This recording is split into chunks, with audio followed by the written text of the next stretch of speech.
Red for record. You sure? I always thought that was backwards. Really? Red for record. Hey, welcome back to Just These Guys, you know? On today's episode, we got swag. We got swag. We got swag that jingle, jingle, jingles. On today's episode, it is the summer of forgiveness. What? Summer of forgiveness. Pastor Mike.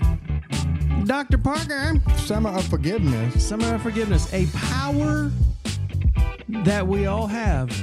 Another secret power. Another secret power. Boom. Boom. An incredibly powerful and underutilized power. And that's what we got for you today. The Summer of Forgiveness, Secret Powers. We're going to get to that in just a moment. In the meantime, we're going to talk about a few things. And there's another secret power that we have right at our fingertips. I'm going to introduce Mike to that he's never, ever tried. It's going to blow his mind, and it might blow yours. Yeah! Right there. I love being the guinea. So why is this out here? Because I'm going to give you a sample of this. That's right. I'm a little slow on the uptake. I'm going to go ahead and start it. Or unless you... No, go ahead. Okay. So, what's this? Whoa. We got some nuclear fusion going on here. And for the audience, here, hang on, get my headset off. I'm zooming in. Take a second to focus. Whoa, look at that. Isn't that like a lava lamp? Mm-hmm. Look at that. Isn't that cool? It is cool. That's mesmerizing. So... I've always talked about meditation and stuff, and this is a great way to meditate, is just get one of these, sit down, turn it on. Sit down, look at it, and then drink it?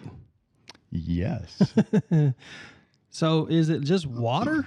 It is it'll take about 2 minutes here. Mm-hmm. What this is a thing. Or as we used to say in Hawaii, or they still say in Hawaii, dekine. It's dekine, bro. Dekine? It's dekine. You know. No, I don't know. Dekine. It is water. Okay. And it has an electrolysis plates in the bottom. Mm-hmm. And it is right now separating the hydrogen from the oxygen. So the hydrogen the molecules are being broken away from the oxygen molecules, leaving the hydrogen molecules floating in the liquid. The oxygen, we'll have a nice little, when we're done here, you get a shot of oxygen. But for the next 25 to 30 minutes available in this water, it's going to be packed with hydrogen. To hydrate at an increased level. To antioxidate. Mm-hmm. Because hydrogen binds with oxygen. Well, we separate the hydrogen and the oxygen. We pour the hydrogen in us, and now we've got this powerful antioxidant running around in us. And I ran across it this last week, and I started doing some research on it. And there's actually legitimate scientific refereed journal research. And you know it's real research when you can't read a damn thing you're reading. Right. Like a lot of big words and numbers and letters. You don't know what the heck they mean. Mm-hmm. So this has legitimate health benefit, according to research on rats. Well, if it's good for the rats. It's good for the rats. It's good. But primarily in the liver, which then the liver, everything cascades from the liver. Your immunity, your hormones, your ability to process energies and heal. And in addition to that, the antioxidant properties. So not a scientific experiment, but as you saw when you walked through the first floor this morning, this last week, I've been on my hands and knees, slaving away, installing a floor. It's looking good. You done it before? Oh, yeah. And you know how hard that is on your legs and your back? Oh, yeah. Okay, well, after 2 days of that, my legs hurt like I've run. My back does not hurt. Because of this. Because of this. So, I'm going to smell it. Quick. A little shot of oxygen there. Now, give him a little sample to try.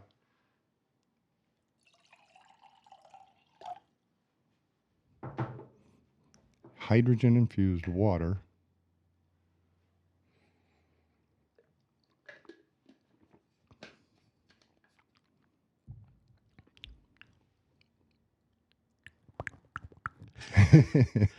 A little different. Yeah. Just a little different. I can't place it. I want to say like slightly metallic. Yeah, But a little bit of metal.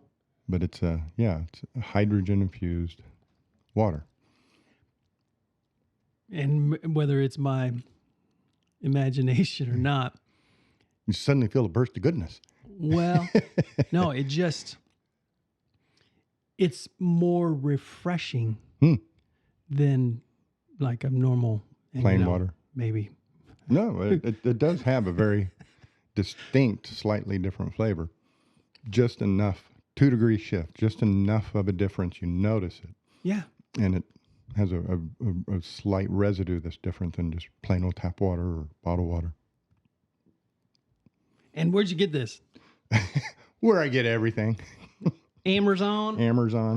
Amazon dude knows you well. These range in price. This one was like $30. Yeah. They had them for like $500.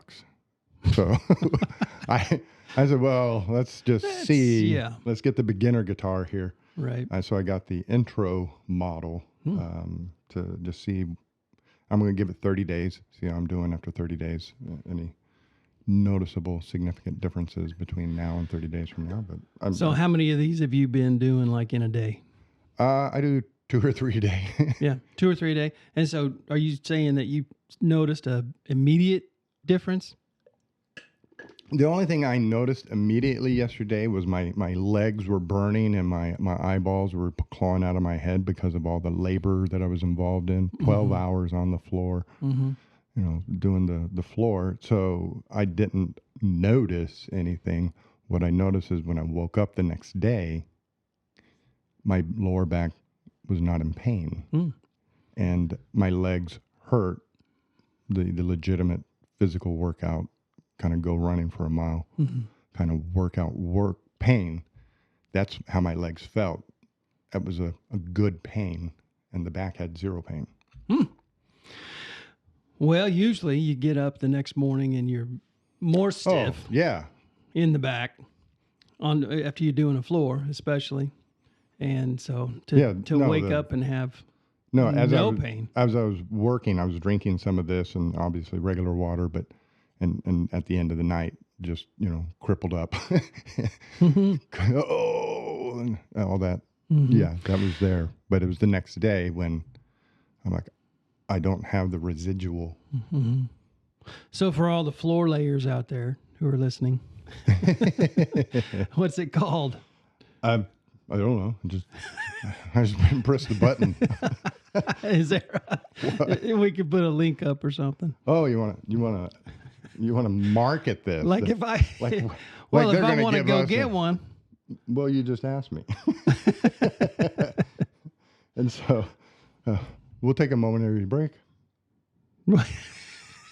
Okay, you ready for the name? Sure. It is called Hydrogen Water Bottle. They had to do some serious market research to be able to figure out the best name. Portable hydrogen water bottle ionizer machine, hydrogen water generator, rechargeable hydrogen water. So the brand is AIKMING. It's got 4.2 stars. I read the review. I read the reviews. One person's low review is because they couldn't figure out how to unscrew the bottom. Like, okay, you don't count. Yeah. Throw away the good, the best, and the worst. And how do I get the top off of it? This product sucks. Well, okay. I'm excited to try that out. Feeling any different yet? Nope. Not so much. But yeah, I really, it's only been 2 or 3 days, but I have noticed an anti-inflammatory. Sure. Really have. And some of it I have to believe. It's all connected. It's all connected. You are expecting to feel better. And so that helps. So the actual effect that it's having, plus the fact that you are looking for ways to feel better, It's all connected. Just like forgiveness. It's all connected. We all need forgiveness. Even if you don't love me anymore. So forgiveness, the power of forgiveness, a summer of forgiveness. I have been confronted, and as a pastor, this is a subject that is not usually very far away from you. Sure. But I've just noticed lately more and more and more people who are really struggling with this idea that they cannot, it's the whole not, forgive, but they can. That it's right there. It's a power that they hold. It's up to them. And the effects that I see from making the choice not to, just being convinced that you can't. The effect that I see on this is it's not just a mental effect or a spiritual effect. It's a physical effect. I watch people struggle physically with the stress that comes from unforgiveness. And so I'm curious to know in your, daily line of work, when someone comes in and they say to you that I just can't find a way to forgive, how do you approach that? Well, Dr. Snow, where do you start with that sentence? Can't. And that is part of the negative thinking, and certainly we can analyze at a cognitive restructuring level the thought processes that is strapping them down. I can't forgive, now I will never forgive. It's like you were talking about earlier. This is going to make me feel better. What I think about is what I will create. So, yes, drinking the hydrogen water. Yes, drinking the healthy greens, putting nutrients into my body, getting a light workout in, that is going to help me, partly because these are physiological elements that my body needs, but also because I believe I am doing something healthy. I'm going to feel healthy. If I tell myself I can't forgive, I've just lost the battle because I can't, because I told myself I can't. The moment I say I can't do something, I can't do it. And I feel like a failure on top of the resentment and the anger that I'm feeling. So I feel more victimized by them when I say I can't forgive them of this. I am saying they have total control over me in terms of what they did that hurt me. And now every single day I am walking around in misery because I can't forgive them. And that negative thinking, that declaration of failure locks us into the unforgiveness. Now, the unforgiveness psychologically stems from should not, they should or shouldn't have done that. And so that gives them control over us. That builds a resentment towards them. They shouldn't have done that. Well, that was 2 days ago. So will that ever change? Right. And since I do my thinking in the present, every time I think they should not have done that, I will feel the anger towards them for what they did. So I am perpetually creating the anger, but since it's pointed at something in the past, it's called resentment. And I can't let it go because I am constantly creating the resentment the way I think. So the challenge for people is understanding how to forgive. I can't do it, so that means they don't know how to do it. They can. We know they can. Sure. Yeah. So it's how do you do that? Yeah. Now, before we get to the how-to, the benefits. Why do you want to forgive? What is a benefit to forgiving? Why not hate that person for the rest of my life? Why not stalk them? Why not? Well, the word that comes to mind for me is freedom. Freedom. Yeah, it is a freedom to be, and I keep in my mind processing through that it's identity. I am a forgiver. You've said this before, and I am trying to really embrace it and put it into practice, that I'm going to wake up in the morning and I'm going to forgive people. Pre-forgive. Yeah. Yeah. I'm just, that's how I'm going to walk today. I'm going to walk with a heart of forgiveness. So when the guy cuts me off, you're forgiven. When this person says something that I probably disagree with, and it's legit for me to disagree, they're forgiven. It's okay. They can be. I'm just going to forgive. Well, you talk about it being a superpower, or secret power, walking in pre-forgiveness. Mm-hmm.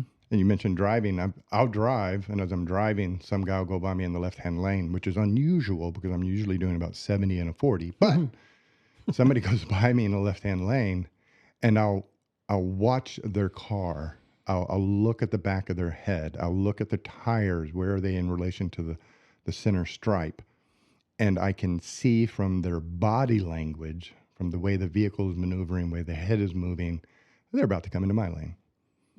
You know, the wheel's getting a little closer. The head's beginning to turn a little bit to the right as they're checking out their side view mirror. They didn't turn on their turn signal. They zip around me, and now they're going to come over to my lane. Here they go. Oh, here they come. Look at that. Yeah, it's their turn. Go ahead.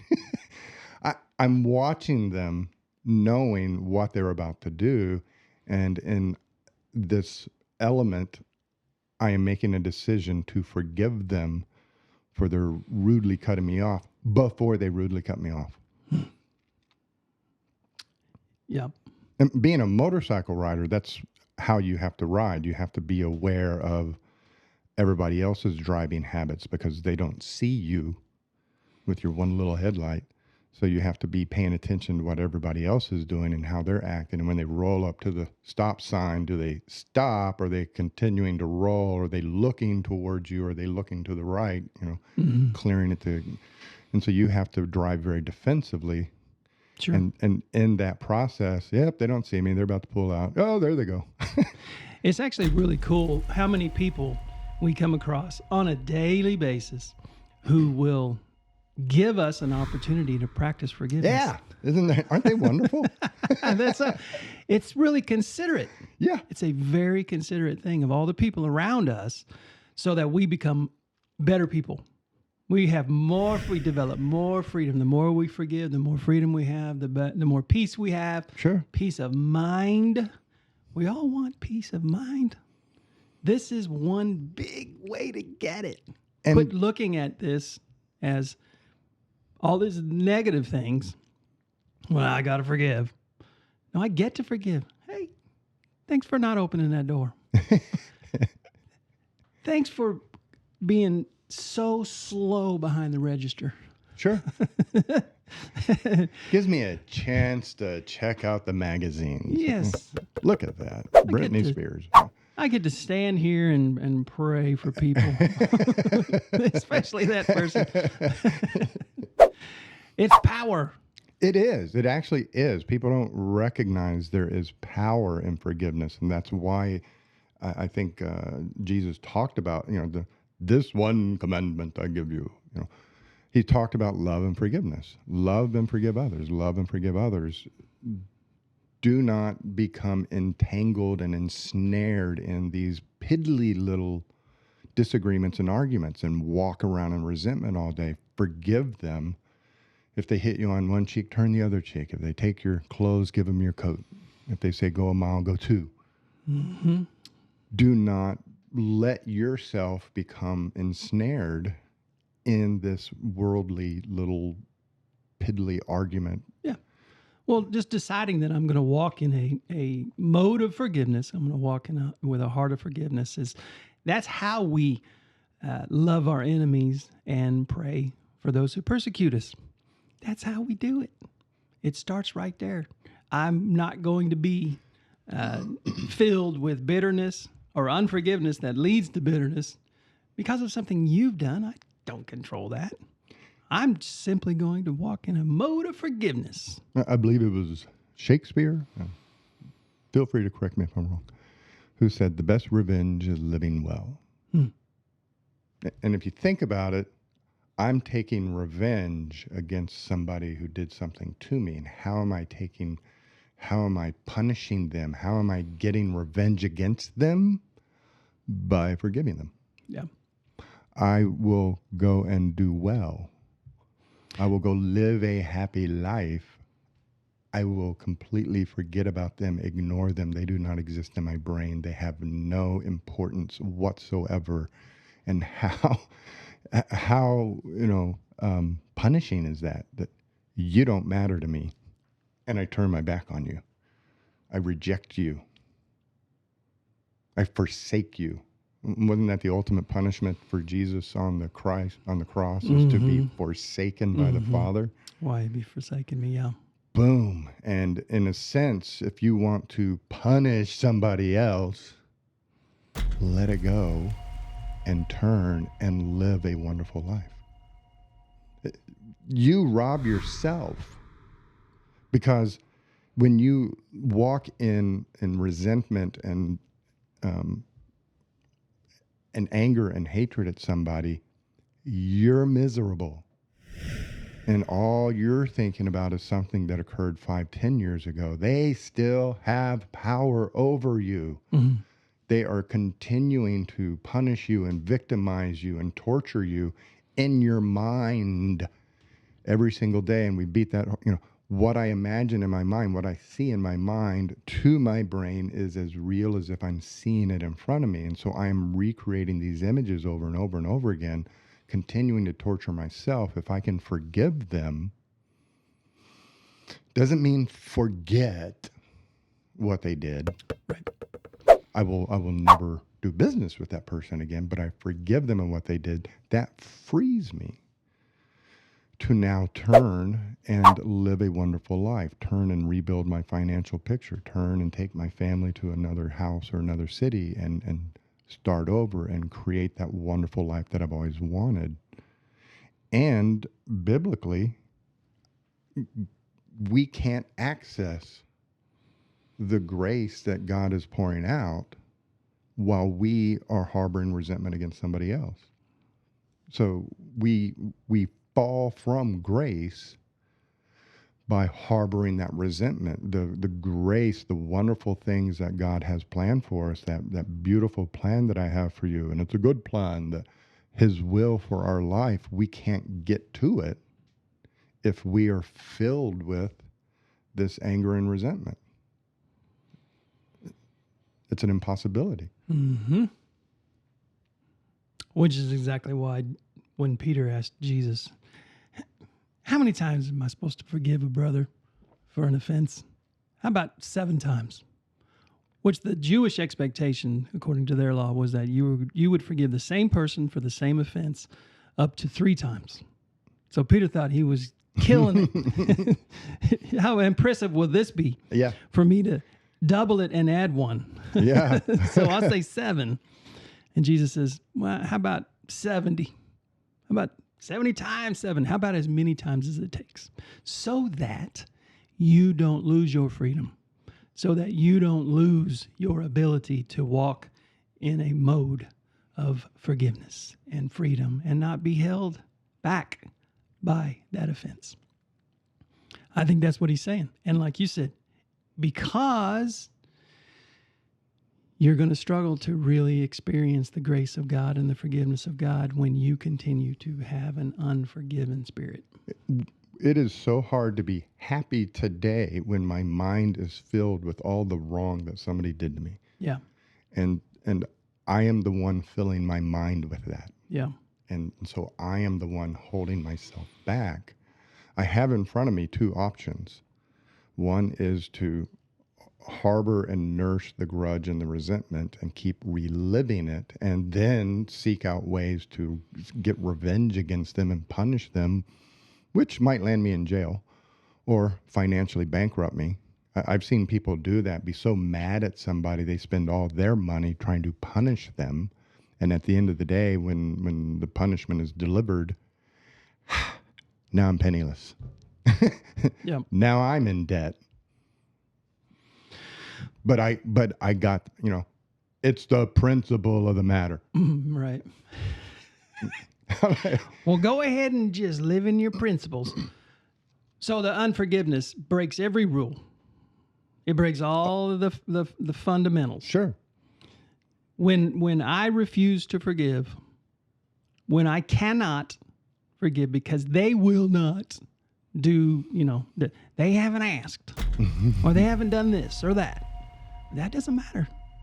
You are the one in control of whether you forgive or not.